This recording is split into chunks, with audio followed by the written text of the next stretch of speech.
First news നമ്മുടെ main പേജിൽ വരുന്നത് Karnataka bill seeks to create 50% quota for local residence in management post. എന്താന്ന് വെച്ചാൽ കർണാടക ഗവൺമെന്റ് ഒരു നിയമം പാസ്സാക്കാണ്. കർണാടകയിലെ കമ്പനികളിലെ ജോലികളില് 50% ജോലികള് കർണാടകക്കാർക്ക് കൊടുക്കണം എന്ന് പറഞ്ഞ ഒരു നിയമം പാസ്സാക്കാണ്. ഓക്കെ അല്ലെ? എന്താണ് ഇതിന് ഇമ്പോർട്ടന്റ് എന്ന് പറഞ്ഞാൽ ഇറ്റ് ഈസ് പാർട്ട് ഓഫ് പോളിറ്റിയിലെ ഫണ്ടമെന്റൽ റൈറ്റ് എന്ന് പറയുന്ന പാർട്ടിലെ ആർട്ടിക്കിൾ 16 ഇതിനോട് സിമിലർ ആയിട്ട് പല സ്റ്റേറ്റ് ഗവൺമെന്റുകളും മുന്നേ നിയമങ്ങൾ പാസ്സാക്കിയിട്ടുണ്ട്. എക്സാമ്പിൾ ആണെങ്കിൽ ഹരിയാന ഗവൺമെന്റ് പാസ്സാക്കിയിട്ടുണ്ട്, മധ്യപ്രദേശ് ഗവൺമെന്റ് പാസ്സാക്കിയിട്ടുണ്ട്. പക്ഷെ ഈ പാസ്സായ എല്ലാ ലോയും സുപ്രീം കോടതി ചെന്നതിന് സുപ്രീം കോടതി അത് ഇൻവാലിഡേറ്റഡ് ആണെന്ന് പറഞ്ഞ് അതിനെ ഒഴിവാക്കും. എന്ന് വെച്ച് കഴിഞ്ഞാൽ കോൺസ്റ്റിറ്റ്യൂഷന് എതിരാണെന്ന് പറയും. കാരണം എന്താന്ന് പറഞ്ഞു, മിക്കവാറും കർണാടക ഗവൺമെന്റ് പാസ്സാക്കിയ ഈ നിയമവും സുപ്രീം കോടതിയിൽ ചർച്ചയ്ക്ക് പോയി കഴിഞ്ഞാൽ അല്ലെങ്കിൽ കേസായിട്ട് പോയി കഴിഞ്ഞാൽ they will discard that particular law. കാരണം ഇത്രയേ ഉള്ളൂ, ആർട്ടിക്കിൾ 16 അല്ലെങ്കിൽ 16 പറയുന്നത് ഒരു സംസ്ഥാനത്തില് റെസിഡൻസ് എന്ന് പറഞ്ഞാൽ എന്താ, ആ സംസ്ഥാനത്തിന്റെ ഉള്ളിൽ ജീവിക്കുന്ന ആളുകൾ അല്ലെ, ആ സംസ്ഥാനത്തിന്റെ ഉള്ളിൽ ജീവിക്കുന്ന ആളുകൾക്കാണ് ആ ജോലി കൊടുക്കണം എന്ന കണ്ടീഷനിൽ നിയമം പാസ്സാക്കാനുള്ള അധികാരം പാർലമെന്റിനാണുള്ളത്, സ്റ്റേറ്റ് ഗവൺമെന്റിനല്ല. അത്തരത്തില് പാർലമെന്റ് നിയമം പാസ്സാക്കിയിട്ടുണ്ടോ എന്ന് ചോദിച്ചാൽ പാസ്സാക്കിയിട്ടുണ്ട്. ആന്ധ്രാപ്രദേശിനും തെലങ്കാനയ്ക്കും വേണ്ടി എന്ന് വെച്ച് കഴിഞ്ഞാൽ ആന്ധ്രാപ്രദേശും തെലങ്കാനയും ഡിവിഷന് മുന്നേ 2014 മുന്നേ ഒറ്റ സ്റ്റേറ്റ് ആയിരുന്നു അല്ലെ. എന്താണ് അൺഡിവൈഡഡ് ആന്ധ്രാപ്രദേശിന് വേണ്ടി പാർലമെന്റ് അത്തരത്തിലൊരു നിയമം പാസ്സാക്കിയിട്ടുണ്ടായിരുന്നു. ഓക്കെ അല്ലെ? അപ്പൊ മോസ്റ്റ്ലി ഈ കാണിക്കുന്നതൊക്കെ എന്തിനു വേണ്ടിയിട്ടാണ്? പൊളിറ്റിക്കൽ പർപ്പസിന് വേണ്ടിയിട്ടാണ്, വോട്ട് കിട്ടാനും കാര്യങ്ങൾക്കൊക്കെ വേണ്ടിയിട്ടാണ്. സുപ്രീം കോടതി പോയി കഴിഞ്ഞാൽ അല്ലെങ്കിൽ കർണാടക പാസ്സാക്കുന്ന ഈ ഒരു നിയമം നമുക്ക് എവിടെ ആവശ്യം ഉണ്ടാവില്ല, ഫ്രണ്ട് പേജിൽ തന്നെ വരില്ലല്ലോ. Why it is relevant? It is against constitutional provisions. Okay ആണോ? കുറച്ച് കാര്യം മനസ്സിലായില്ലേ? കുറച്ച് വാക്കുകൾ പിക്കപ്പ് ചെയ്തില്ലേ? ഫണ്ടമെന്റൽ റൈറ്റ്, ജോബ് റിസർവേഷൻ കൊടുക്കുന്നത് ഫണ്ടമെന്റൽ റൈറ്റിലെ ആർട്ടിക്കിൾ 16 പ്രകാരമാണ്. ജോബ് റിസർവേഷൻ കൊടുക്കുന്ന കാറ്റഗറി എന്ന് പറയുന്നത് SC, ST, OBC. റീസെന്റ് ഏജിലാണെങ്കിൽ 10% എന്തിനുണ്ട്? EWS, economically weaker section. നിങ്ങൾ ഫെമിലിയർ ആണ് അല്ലെ? UPSC പരീക്ഷയ്ക്കും ഇത്തരത്തിലുള്ള റിസർവേഷൻ അവൈലബിൾ ആയതുകൊണ്ട് you are already familiar. Let's go to the second news. Kaveri water sharing parties in Tamil Nadu resolve to take legal step for share. അതിൽ pickup ചെയ്യേണ്ട പോയിന്റ് എന്ന് പറയുന്നത്, റിവർ എന്ന് പറയുമ്പോൾ 2 തരത്തിലുള്ള റിവറാണ് ഇന്ത്യയിലുള്ളത്. ഒരു സ്റ്റേറ്റിന്റെ ഉള്ളിലൂടെ മാത്രം ഒഴുകുന്ന റിവറിനെ നമ്മൾ എന്തെന്ന് പേരും? ഇൻട്രാ സ്റ്റേറ്റ് റിവർ എന്ന് പറയും. ഒരു സ്റ്റേറ്റിന്റെ ഉള്ളിലൂടെ മാത്രം ഒഴുകുന്ന റിവർ ആണെങ്കിൽ ഇൻട്രാ സ്റ്റേറ്റ് അല്ലെ. അപ്പൊ സ്റ്റേറ്റിന്റെ ഉള്ളിലൂടെ ഒഴുകുന്നതാണെങ്കിൽ അതിന്റെ കംപ്ലീറ്റ് ജൂറിസ്ഡിക്ഷനും പവറും ആ ഒരു പർട്ടിക്കുലർ സ്റ്റേറ്റ് ഗവൺമെന്റിനായിരിക്കും. ഇനി വേറൊരു കാറ്റഗറി ഓഫ് റിവേഴ്സ് ഉണ്ട്, നമ്മൾ അതിനെ പറയും Inter state reverse. Inter state reverse എന്ന് പറഞ്ഞാൽ ഒന്നിലധികം സ്റ്റേറ്റുകളിലൂടെ ഫ്ലോ ചെയ്യുന്ന റിവേഴ്സിനെയാണ് ഇന്റർ സ്റ്റേറ്റ് റിവേഴ്സ് എന്ന് പറയും. അപ്പൊ നിങ്ങളൊന്ന് ആലോചിച്ച് നോക്കി, ഒരു റിവർ ഇതേ ഒരു ടോപ്പിൽ നിന്ന് ഒഴുകി വരാണ്. ഇതേ 1, 2, 3 സ്റ്റേറ്റിലൂടെ ഫ്ലോ ചെയ്യുന്നുണ്ട്. ഓക്കെ ആണോ കണ്ടീഷൻ? അപ്പൊ അതിലെ ഏറ്റവും മുകളിലുള്ള സ്റ്റേറ്റ് അവിടെ ഒരു ഡാം പണിതു എന്ന് വിചാരിക്കും. ഡാം പണിതിട്ട് ആ റിവറിന്റെ ഫ്ലോ ചെരിച്ചു വിട്ട് ആ ഒരു സ്റ്റേറ്റിലേക്ക് മാത്രം ആ റിവറിനെ മാറ്റിക്കഴിഞ്ഞാൽ എന്താ ഉണ്ടാവുക? ബാക്കി താഴെയുള്ള 2 സ്റ്റേറ്റിന് പ്രോപ്പറായിട്ട് വാട്ടർ കിട്ടില്ല. വാട്ടർ എന്ന് പറയുമ്പോൾ അത് ഡ്രിങ്കിങ് പർപ്പസിനായിരിക്കാം, ഇറിഗേഷൻ എന്തിന്? അഗ്രികൾച്ചറൽ പർപ്പസിനായിരിക്കും അല്ലെ. പ്രശ്നമല്ലേ? ഇത്തരത്തിലുള്ള പ്രശ്നങ്ങൾ റിസോൾവ് ചെയ്യുന്നതിന് വേണ്ടി ഏറ്റവും ആദ്യം കോടതിയെ സമീപിക്കരുത് എന്നാണ്. ഇന്റർ സ്റ്റേറ്റ് റിവർ ഡിസ്പ്യൂട്ട് ആണെങ്കിൽ ആദ്യം തന്നെ കോടതിയെ സമീപിക്കരുത് എന്നാണ് ഇവിടെ പറയുന്നത്, കോൺസ്റ്റിറ്റ്യൂഷനിൽ പറയുന്നത്. കോൺസ്റ്റിറ്റ്യൂഷനിൽ ഒരു ആർട്ടിക്കിൾ ഉണ്ട്, ആർട്ടിക്കിൾ 262, 262. ആർട്ടിക്കിൾ 262 പ്രകാരം ഏതെങ്കിലും സ്റ്റേറ്റുകൾ തമ്മിൽ റിവർ ഡിസ്പ്യൂട്ട് വരാണെങ്കിൽ അത് റിസോൾവ് ചെയ്യുന്നതിന് എന്ത് ഫോം ചെയ്യണം? ഡിസ്പ്യൂട്ട് റെസൊല്യൂഷന് വേണ്ടി ഇന്റർ സ്റ്റേറ്റ് റിവർ ട്രൈബ്യൂണൽ, ഒരു പുതിയൊരു വാക്ക് കേട്ടു, ട്രൈബ്യൂണൽ ഫോം ചെയ്യണം. അതിനെ അപ്പോയിന്റ് ചെയ്യാനുള്ള അധികാരം പ്രസിഡന്റിനും ഫോം ചെയ്യുന്നതിലേക്ക് ആരൊക്കെ വേണമെന്ന് റെക്കമെൻഡ് ചെയ്യുന്നത് സെൻട്രൽ ഗവൺമെന്റ് ആയിരിക്കും. ഓക്കെ അല്ലെ? ഈ ട്രൈബ്യൂണല് നമ്മൾ ഇടയ്ക്കിടയ്ക്ക് കേൾക്കാറുണ്ട്. നമ്മുടെ നാട്ടിലാണെങ്കിൽ എന്താ, മുല്ലപ്പെരിയാർ ഡാമിനെ ബേസ് ചെയ്തിട്ട് കേരളവും തമിഴ്നാടും തമ്മിൽ പലപ്പോഴും ഇഷ്യൂസ് ഉണ്ടാവും. അപ്പൊ ഈ ട്രൈബ്യൂണൽ എന്തെങ്കിലും ഒരു വേർഡിക്റ്റ്, ഒരു ജഡ്ജ്മെന്റ് പറയുകയാണെങ്കിൽ അതിൽ സാറ്റിസ്ഫൈഡ് ആയില്ലെങ്കിൽ മാത്രമാണ് ഈ പാർട്ടീസിന് അല്ലെങ്കിൽ സ്റ്റേറ്റിന് ആരെ സമീപിക്കാൻ പറ്റുള്ളൂ? ഹൈക്കോർട്ട് അല്ലെങ്കിൽ സുപ്രീം കോടതിയെ. ഹൈക്കോർട്ട് അല്ല കേട്ടോ, സുപ്രീം കോടതി. ഞാനത് ആദ്യം തെറ്റി പറഞ്ഞതാ. സുപ്രീം കോടതിയെ മാത്രമേ സമീപിക്കാൻ പറ്റുള്ളൂ. കാരണം രണ്ട് സ്റ്റേറ്റുകൾ തമ്മിൽ എന്തെങ്കിലും ഡിസ്പ്യൂട്ട് ഉണ്ടെങ്കിൽ അത് കേൾക്കാനുള്ള പരമാധികാരം അല്ലെങ്കിൽ ജൂറിസ്ഡിക്ഷൻ ഉള്ളത് സുപ്രീം കോടതിക്കാണ് കേട്ടോ. ഓക്കെ ആണോ? പ്രശ്നം. സിമിലർലി ഞാൻ എക്കണോമിക്സിൽ നിന്ന് ഒരു ന്യൂസ് എടുക്കുകയാണ്. ഇത് പഠിച്ചിട്ടില്ല, പഠിപ്പിക്കൂ കേട്ടോ ഭാവി വരുന്നതിൽ. NCLT, national company law tribunal, puts Byju's on IBC, മാറ്റ് ഓൺ BCCIP. രണ്ട് വാക്കുകൾ ഞാൻ അതിൽ നിന്ന് എടുക്കാണ്. NCLT, national company law tribunal. രണ്ടാമത്തെ വാക്ക് ഞാൻ എടുക്കാണ് IBC, ഇൻസോൾവൻസി ബാങ്ക്രപ്സി കോഡ്. ആദ്യം എന്താണ് ഇൻസോൾവൻസി ബാങ്ക്രപ്സി കോഡ് എന്ന് പറയും? നിങ്ങൾ ഒരു സാധാരണക്കാരൻ ബാങ്കിൽ ലോൺ എടുക്കാൻ പോവുകയാണെങ്കിൽ എന്താ പ്രൊസീജിയർ? നിങ്ങൾ അവിടെ ചെന്ന് കഴിഞ്ഞാൽ നിങ്ങളുടെ സൗന്ദര്യം നോക്കിയിട്ടാണ് അവർ ലോൺ തരാൻ? അല്ല. നമ്മൾ അവിടെ എന്ത് കൊടുക്കണം? അവിടെ നിന്ന് ഒരു ലോൺ എടുക്കണമെങ്കിൽ മോസ്റ്റ്ലി നമ്മൾ അവിടെ ഒരു ഈഡ് എന്ന് പറയുന്ന ഒരു കാര്യം കൊടുക്കണം, കൊളാറ്ററൽ അല്ലെ? ഒരു കൊളാറ്ററൽ നമ്മൾ സബ്മിറ്റ് ചെയ്യും. ആ കൊളാറ്ററലിന്റെ വാല്യൂവിനെ ബേസ് ചെയ്തിട്ടാണ് നമ്മളത്, ചിലപ്പോൾ നമ്മുടെ വീടിന്റെ ഡോക്യുമെന്റ്സ് ആവാം, ഗോൾഡ് ആയിരിക്കാം പ്ലെഡ്ജ് ചെയ്യുന്നത്. അങ്ങനെ എന്തെങ്കിലും ഒരു കൊളാറ്ററൽ കൊടുക്കുമ്പോൾ ബാങ്ക് നമുക്ക് എന്ത് തരും? ലോൺ തരും. പ്രശ്നമില്ലല്ലോ. നമ്മൾ തിരിച്ചടച്ചില്ലെങ്കിലോ? ആ ലോൺ തിരിച്ചടച്ചില്ലെങ്കിൽ എന്താ? നമ്മൾ എന്താണ് കൊളാറ്ററൽ അവിടെ പ്ലെഡ്ജ് ചെയ്തിട്ടുള്ള, ആ പ്ലെഡ്ജ് ചെയ്തത് ബാങ്ക് വിറ്റ് അതിൽ നിന്ന് അവരുടെ ലോണിന്റെ എമൗണ്ട് റിക്കവർ ചെയ്യും. കറക്റ്റ് അല്ലേ? ഇതാണ് ഒരു സാധാരണക്കാരനിൽ നടക്കുന്ന ഒരു കാര്യം എന്ന് പറയുന്നത്. ഇനി ഒരു കമ്പനി ലോൺ എടുത്താലോ? നമ്മൾ ഇടയ്ക്കിടയ്ക്ക് കാണാറുണ്ട്, നീരവ് മോദി ബാങ്കിൽ നിന്ന് ലോൺ എടുത്ത് മുങ്ങി. അതേപോലെ തന്നെ ഇതിന് മുന്നേ വേറെ ഒരാളുണ്ടായിരുന്നു, ദി ഫേമസ് വൺ, കിങ് ഫിഷറിന്റെ ഓണർ. ആരാ? അത്രയേ ഉള്ളൂ. ബാങ്കിൽ നിന്ന് ലോൺ എടുത്ത് അവര് മുങ്ങും. ഇത്തരത്തില് കോർപ്പറേറ്റ്സ് ലോൺ എടുത്ത് ആ ലോൺ തിരിച്ചടയ്ക്കാതിരിക്കുന്ന ഒരു അവസ്ഥേനൊക്കെയാണ് നമ്മൾ എന്തെന്ന് പേര് പറയും? NPA എന്ന് പറയും. ഡീറ്റെയിൽഡ് ആയിട്ട് പഠിക്കാനുണ്ട്, ഇമ്പോർട്ടന്റ് ടോപ്പിക് ആണ് ബാങ്കിങ് എന്ന് പറയുന്ന ചാപ്റ്ററിൽ. നോൺ പെർഫോമിംഗ് അസറ്റ് എന്ന് പറയും. ഒരു കോർപ്പറേറ്റ്സ് എടുത്ത ലോണ് തിരിച്ചടച്ചില്ലെങ്കിൽ അവരിൽ നിന്ന് എങ്ങനെ ആ ലോൺ എമൗണ്ട് റിക്കവർ ചെയ്യാം എന്നതിനു വേണ്ടി പാർലമെന്റ് പാസ്സാക്കിയിട്ടുള്ള നിയമത്തിന് പറയുന്ന പേരാണ് ഇൻസോൾവൻസി ബാങ്ക്രപ്സി കോഡ് 2016, 2016. ഓക്കെ അല്ലെ? അപ്പൊ എന്തൊരു ലെജിസ്ലേഷൻ അല്ലെങ്കിൽ ഏതൊരു നിയമം ഉണ്ടെങ്കിൽ അതിൽ മിക്കവാറും എന്തിനുള്ള സാധ്യതയുണ്ട്? ലിറ്റിഗേഷൻ അല്ലെങ്കിൽ പരാതികൾക്ക് സാധ്യതയുണ്ട് അല്ലെ?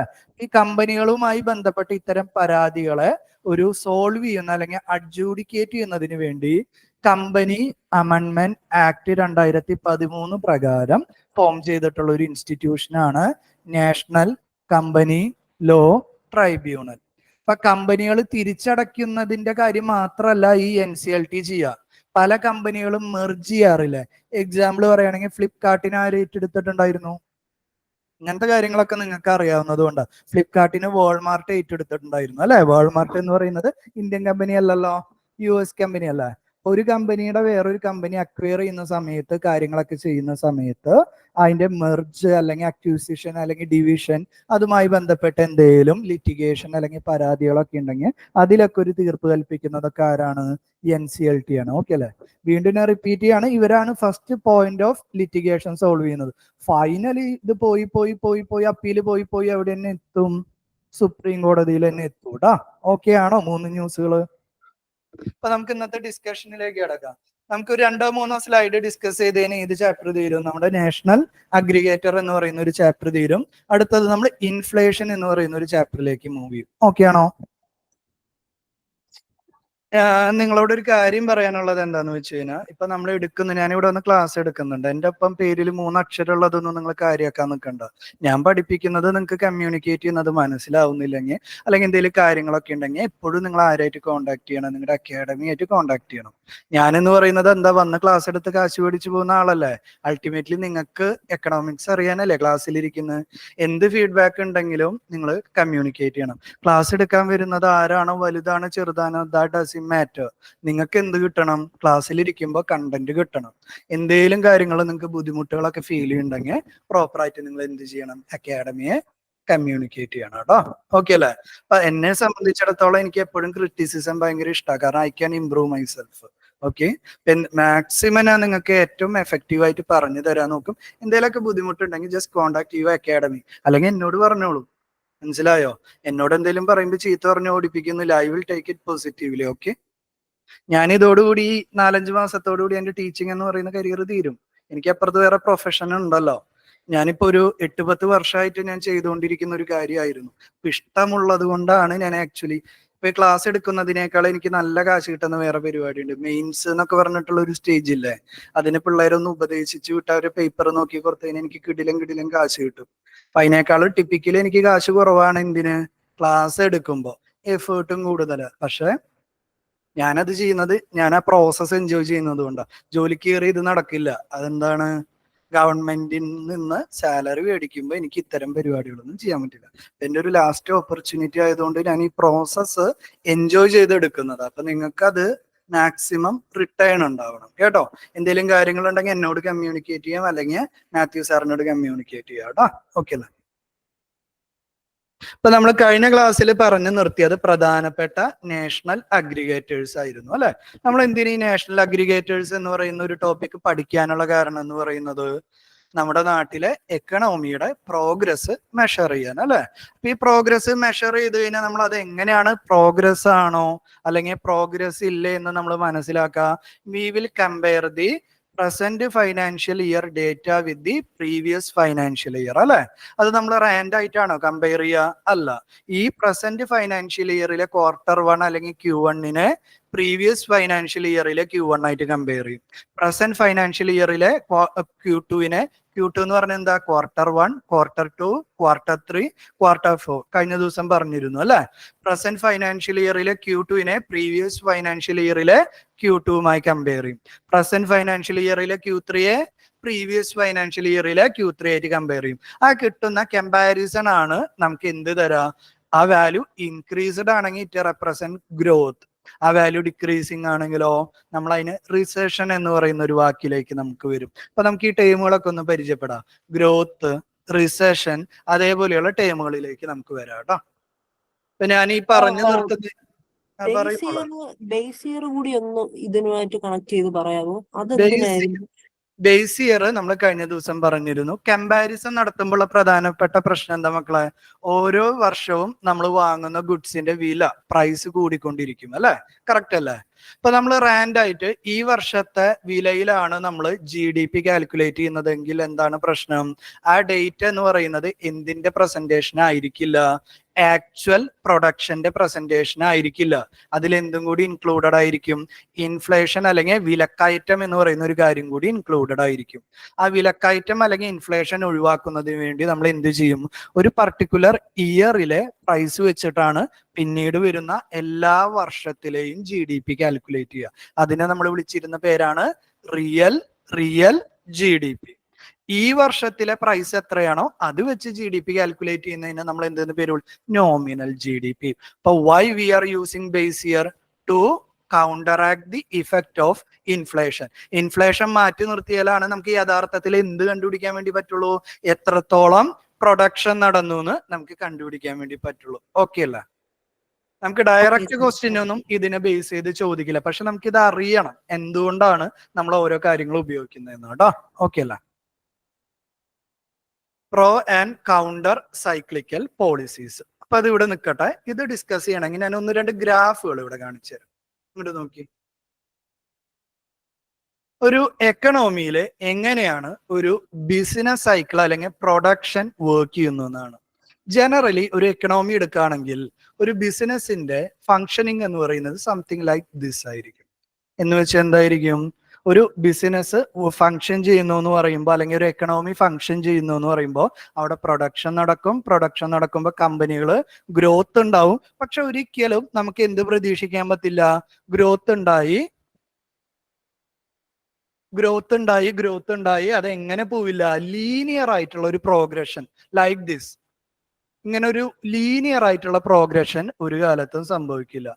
എക്കണോമി അല്ലെങ്കിൽ ബിസിനസിന്റെ പ്രത്യേകത എന്ന് പറയുമ്പോൾ അത് ഇതെങ്ങനെ ഗ്രോത്ത് വന്ന് ഒരു പീക്ക് എത്തി കഴിയുമ്പോൾ അത് സാച്ചുറേറ്റഡ് ആവും. പിന്നെ അത് വീണ്ടും ഡിക്രീസ് ചെയ്യുന്നതായിട്ട് കാണും.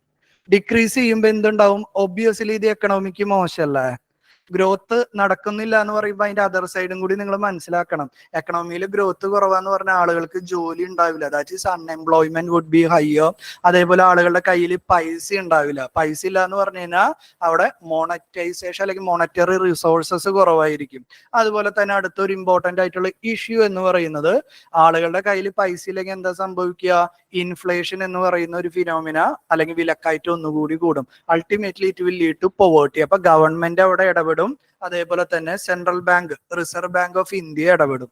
അവർ ഇടപെട്ട് എന്ത് ചെയ്യും? ബിസിനസ് സൈക്കിൾ താഴത്തോട്ട് അല്ലെങ്കിൽ എക്കണോമി താഴേക്ക് പോകുന്നതിന് വീണ്ടും മുകളിലേക്ക് കൊണ്ടുപോകാൻ വേണ്ടി ശ്രമിക്കും. വീണ്ടും എക്കണോമി മുകളിലേക്ക് പോയി ഗ്രോത്ത് ഉണ്ടായി വരും. എപ്പോഴും ഒരു സാച്ചുറേഷൻ കഴിഞ്ഞാൽ അത് നമുക്ക് നമ്മുടെ റിയൽ ലൈഫ് സിറ്റുവേഷൻ നോക്കിയാൽ മതി.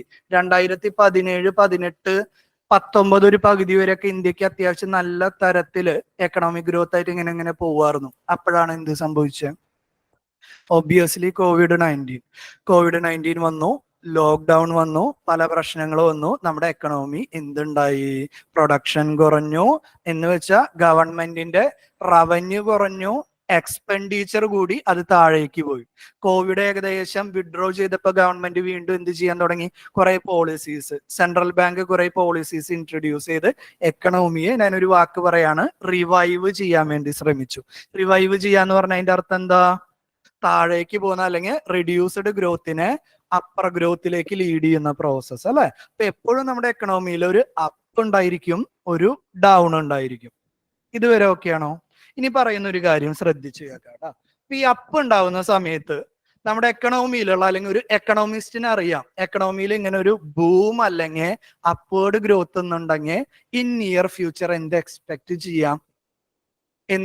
ചെയ്യാം? ഒരു ഡൗൺവേർഡ് ഗ്രോത്ത് ഉണ്ടാവുന്ന നമുക്ക് എക്സ്പെക്ട് ചെയ്യാം അല്ലെ? ഇപ്പൊ ഫോർ എക്സാമ്പിൾ ഞാനൊരു സെക്ടർ എടുക്കുകയാണ്. ആ സെക്ടറിന്റെ പേരാണ് എന്ത്? ഇൻഫ്രാസ്ട്രക്ചർ. എക്കണോമിയിൽ പല ആൾക്കാരുണ്ട് അല്ലെ? അതിൽ സെക്കൻഡറി സെക്ടറിൽ വരുന്ന ഒരു മേഖലയാണ് എന്ത്? ഇൻഫ്രാസ്ട്രക്ചർ. ഇൻഫ്രാസ്ട്രക്ചർ എന്ന് പറയുമ്പോൾ നിങ്ങൾക്ക് ഫെമിലിയർ ആയിട്ടുള്ള റോഡ് കൺസ്ട്രക്ഷൻ ആവാം, പോർട്ട് കൺസ്ട്രക്ഷൻ ആവാം, എയർപോർട്ട് ആവാം, എന്ത് വേണമെങ്കിലും ആവാം. ഓക്കെ ആണല്ലോ? അപ്പൊ ഇൻഫ്രാസ്ട്രക്ചർ എന്ന് പറയുന്ന ഒരു സെക്ടറിനാണ് ഈ ഗ്രോത്ത് വന്നുകൊണ്ടിരിക്കുന്നതെന്ന് വിചാരിക്കും. അപ്പൊ ഒബ്വിയസ്ലി ഗ്രോത്ത് ഉണ്ടെങ്കിൽ ബാങ്കിന്റെ ടെൻഡൻസി എന്തായിരിക്കും?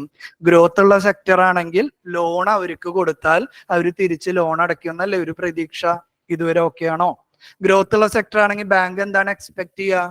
മറിച്ച് വളരെ മോശമായിട്ട് പെർഫോം ചെയ്യുന്ന ഒരു സെക്ടർ ആണെങ്കിൽ ബാങ്ക് അവർക്ക് ലോൺ കൊടുക്കാൻ സാധ്യതയുണ്ടോ? വൈ? അവരെന്താണ് പ്രതീക്ഷിക്കുന്നത്?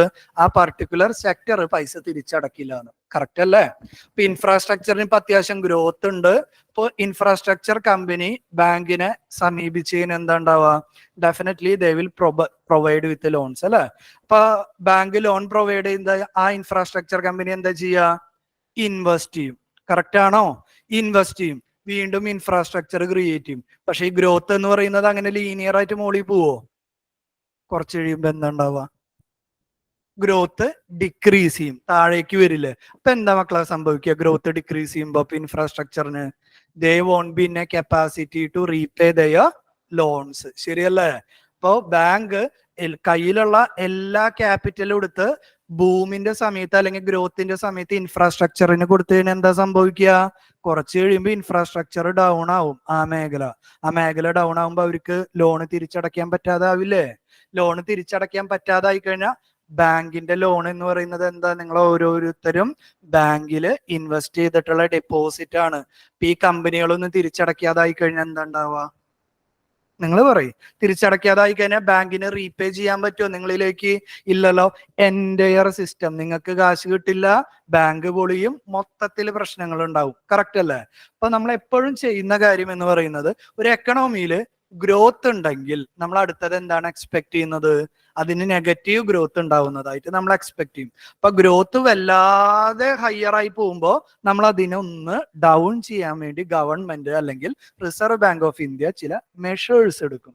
അത്തരം മെഷേഴ്സിനെ കുറിച്ചാണ് ഞാൻ പറയുന്നത്. അപ്പൊ എന്തുകൊണ്ടാണ് ഈ മെഷേഴ്സ് എടുക്കുന്നതെന്നുള്ള കാര്യം ക്ലിയർ ആണോ? ഏതെങ്കിലും ഒരു മേഖല മാത്രം ഗ്രോത്ത് ഉണ്ടായി പോയി കഴിഞ്ഞാൽ എന്താ ഉണ്ടാവുക? എല്ലാ ഇൻസ്റ്റിറ്റ്യൂഷൻസും ആ ഒരു സെക്ടറിന് മാത്രം സപ്പോർട്ട് ചെയ്യാൻ ശ്രമിക്കും. അപ്പൊ എല്ലാ സപ്പോർട്ട് ആ സെക്ടറിലേക്ക് പോയി കഴിഞ്ഞാൽ എന്താ? ഡെഫിനറ്റ്ലി ആ സെക്ടറിന് ഭാവിയിൽ എന്തുണ്ടായിരിക്കും? നെഗറ്റീവ് ഗ്രോത്ത് ഉണ്ടാവും. So they cannot be in a capacity to repay their obligation or ഡെപ്ത്. Entire economy would be in an issue. Correct ആണോ? ഓക്കെ അല്ലേ?